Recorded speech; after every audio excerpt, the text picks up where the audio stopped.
Brett and I just got back from being lead instructors at a very successful softball magazine senior camp, and we're in St. Petersburg now, and we'll be in January doing 4-man seminars on our own.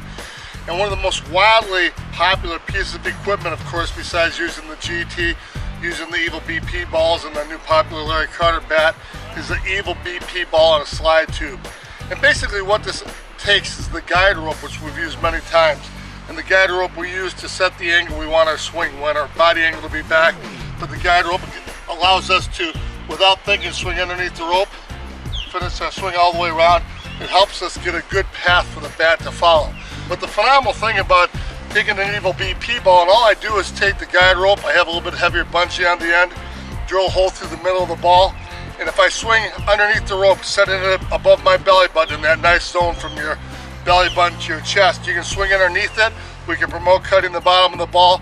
It gives you phenomenal instant feedback, and it gives you the ability anywhere, whether it's in your basement, garage, outside. If you're up north in the wintertime, you can set up anywhere. It gives you the real feel of striking a ball.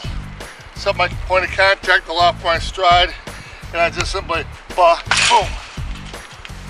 Again, we want to use our body angle and the rotational pull against the front leg and torque of our hips and shoulders to pull and snap around in an arc. But we want to make sure we have a level to slightly upswing. That's going to promote a better strike in the ball, give us the ability with a good snap to cut through the top, middle, and bottom of the ball. And I can work on my rotational pull, and I can also work on my snap and a good point of contact.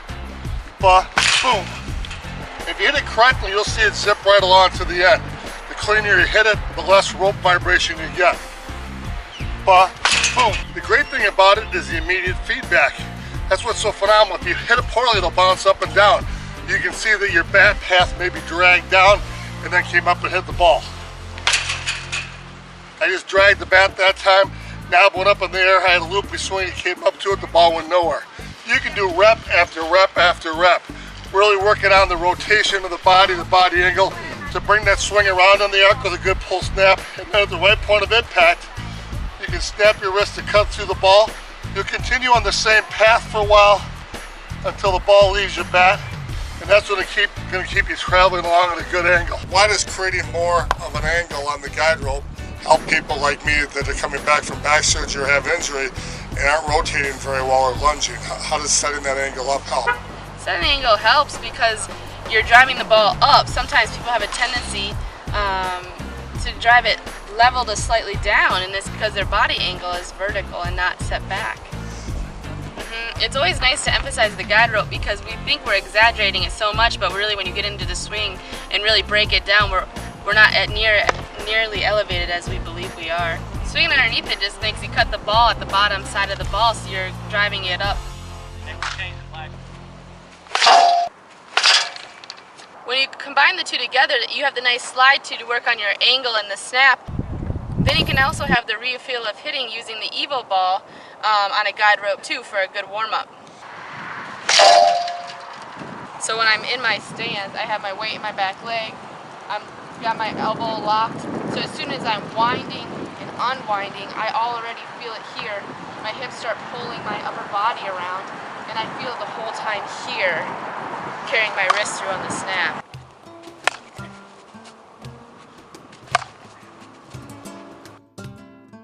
Bear, what about the presidential candidates? You better give me a shot. Bear, how about man buns? Make it a double.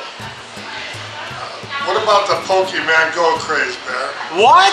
Stay mid-loaded, my friends. Say, Corny, you and I have been friends for a long time at these senior softball magazine and softball magazine spring training camps. I'm super excited to have you aboard as my boss for DeMarini regionally here.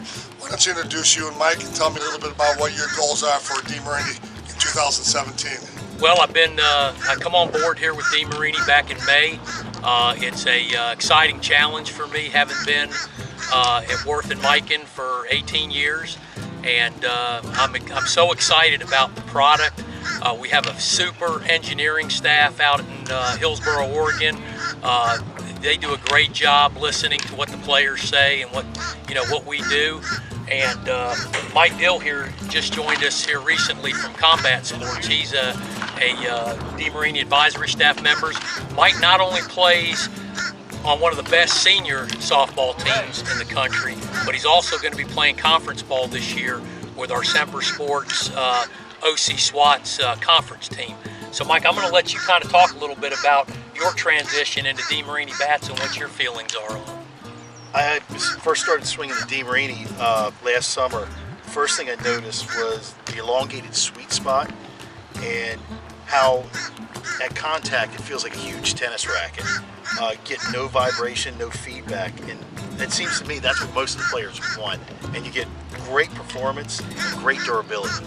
And Mike, the difference between the Larry Carter, which has just taken off phenomenally this year, and the balance that you're holding is simply the mid-load, otherwise it's a similar shell?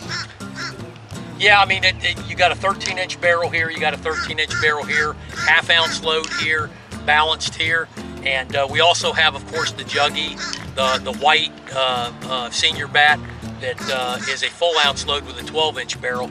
Now, we are developing as we speak. Here comes the ball right on top of us, folks. That's why we love doing live broadcasts here at spring training. But anyway, this project that we've worked on here, developing the Larry Carter, is now going to lead into some one-piece technology bats and some other things down the road. Because a lot of senior guys, you know, they came from the one-piece, technology when they first started playing senior ball. So we're excited. I mean, the future is very bright here, and I think what you see here is just the tip of the iceberg.